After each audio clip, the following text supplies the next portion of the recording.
Anyway, I'll pause there, and I wanted to invite all of the other members of the panel to join us for a quick open discussion. Perfect. So I'll get it. I'm just opening up the Q&A here.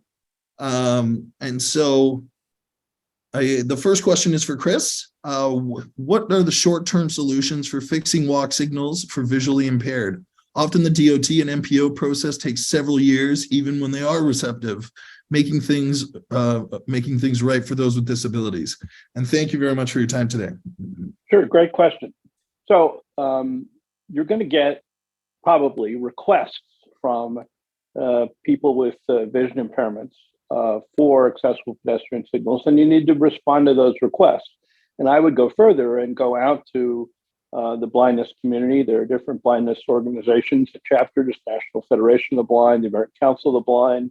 They have different chapters. And if you go out to them and actually solicit requests, you will find out what the most important changes are, and you'll have some good feelings. So they'll be less likely to run to a lawyer because you've actually shown that you care and want to fix things. That's assuming, of course, they make a request and you actually do it.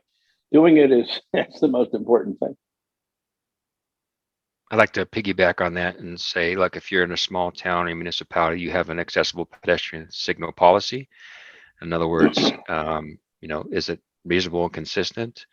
And also, there's a requirement that when you do an alteration to whether it's the PED signal or the push button, that is typically, if you adopt PROAG, it's updated to that APS, which it's vibrant, tactile, and audible. And there's a trend going that way across the country. Perfect. Lindsay, I had a question for you. If you're a smaller community, CMAP is a great, huge organization. What would be your suggestions on how someone can maybe get started with this process? It can sometimes be very daunting. I know I've had a lot of conversations with people who don't even want the data because they don't know if they're ready to be able to fix the issues that they might have. So what are a few steps that people can do in order to get early engagement, and who can they work with internally?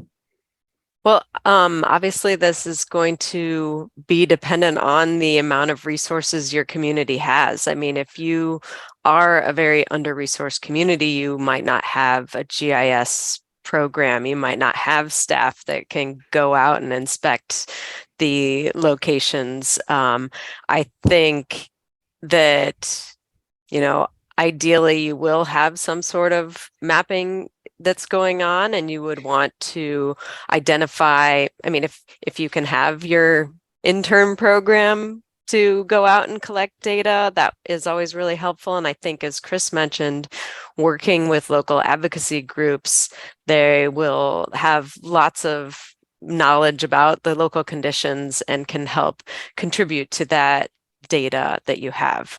Or maybe you have a larger agency that can assist with the data collection. If we had not been pushed to collect this data, we might not have thought to do it. So I think even just asking your MPO or the county if they can assist with the data, you might be able to move things forward.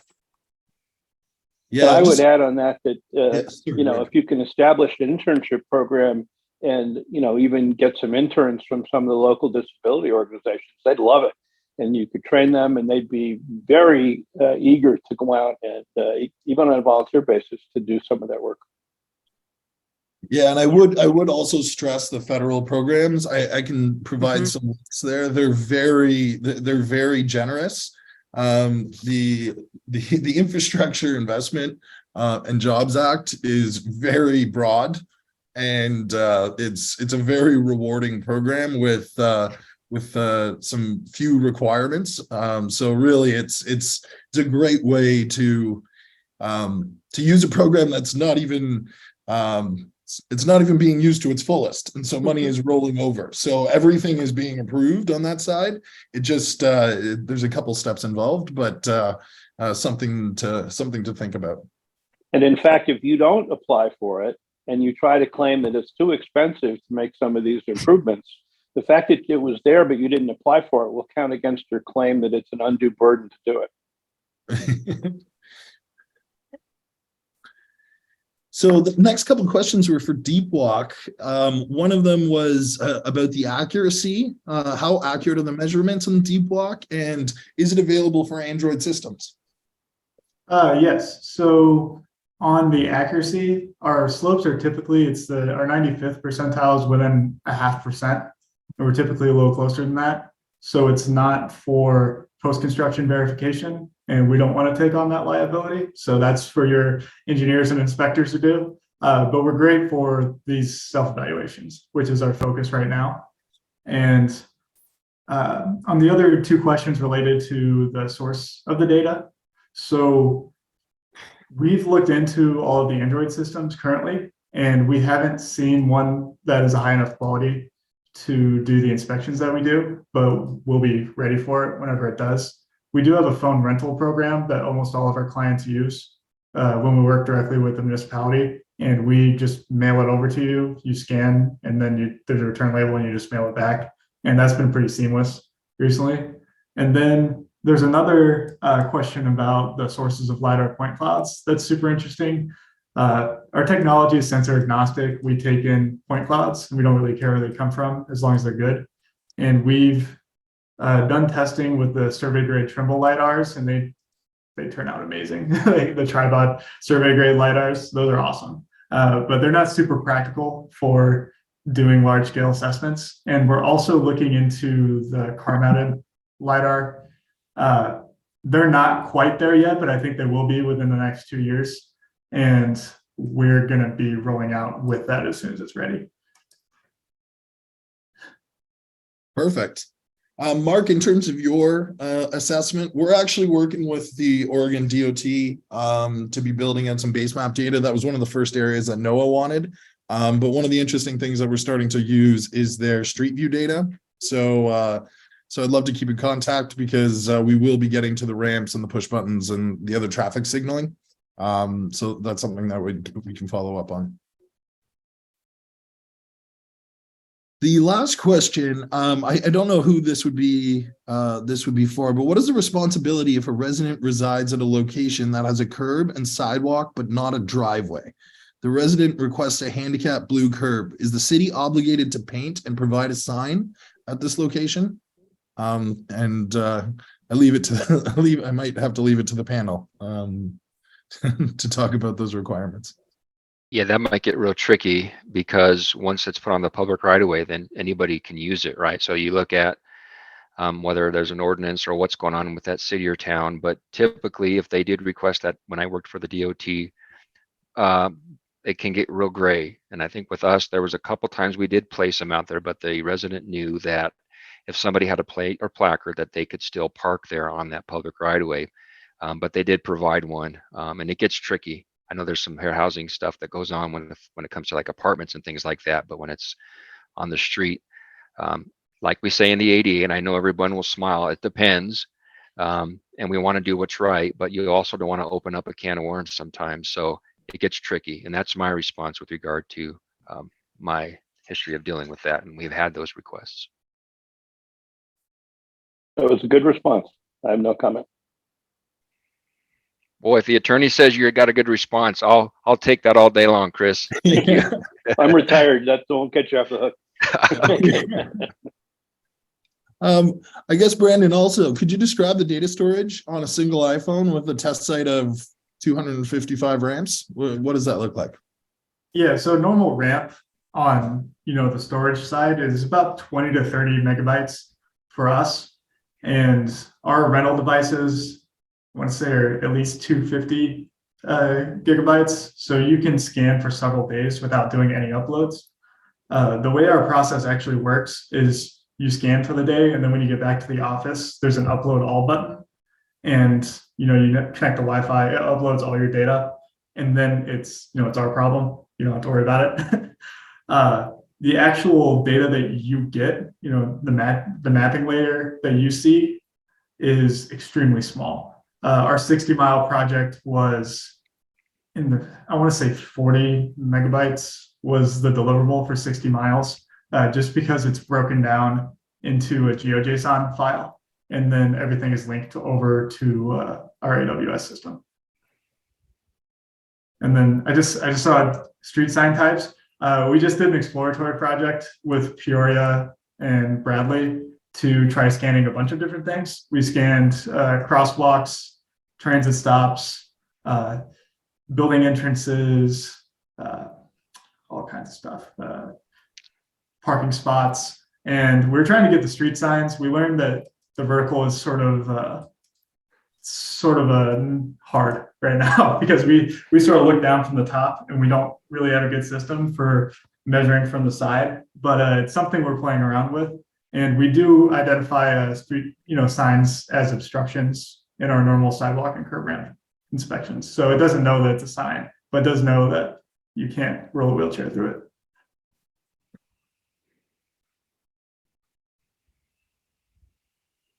Perfect. Well, I know we're coming up on time, but I wanted to just ask the audience one more for one last round. If there's any other questions that could be available. I know that everybody on the call here is very passionate about this subject. And so if there are any follow-up questions, we can provide our contact details and really make sure that we address any concerns, questions, information requests. We definitely want to make sure that we continue to drive these initiatives because it is a daunting undertaking, but I think that there is a lot of steam being built up with collecting the data, understanding, using federal grant programs in order to really make some changes now. So I think that we're headed in the right direction and we just want to accelerate.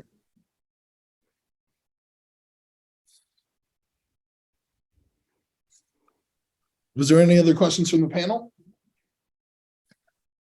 I actually had a question for Brandon.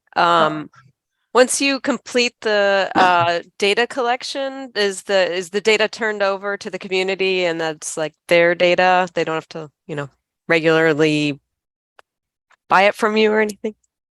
Yeah, we currently don't have, a subscription type model for our files that we hand over. So we'll give you a GeoJSON and you have unlimited access to that file to make whatever you want with it. But with our Esri ArcGIS packages, we have, there's just a monthly or yearly subscription for that sort of scales on size, mainly because Esri asked us for money. So, so that's how that works. And what's really nice about the Esri integration is we share it as we have a whole package of things, but we'll share it as a feature service or a map service. And most of our clients split it up over 4 to 5 years. So they'll do 1/5 of their system every year on like a cycle. So every time they take new scans, we process it and then we just shoot it right over to their map service. So it updates all their linked maps. So you don't have to constantly wrestle with the data. And it's also nice whenever you install a new sidewalk, you can just scan it again and then it updates all your maps.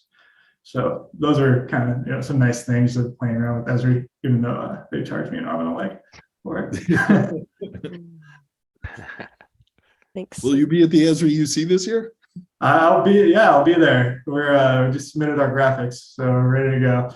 Perfect. Yeah, so we will. So will we. And anybody on the call, we look forward to potentially seeing you down there because it sounds like it's starting to pick up steam again since we were off those last couple of years. So we're looking forward to the event.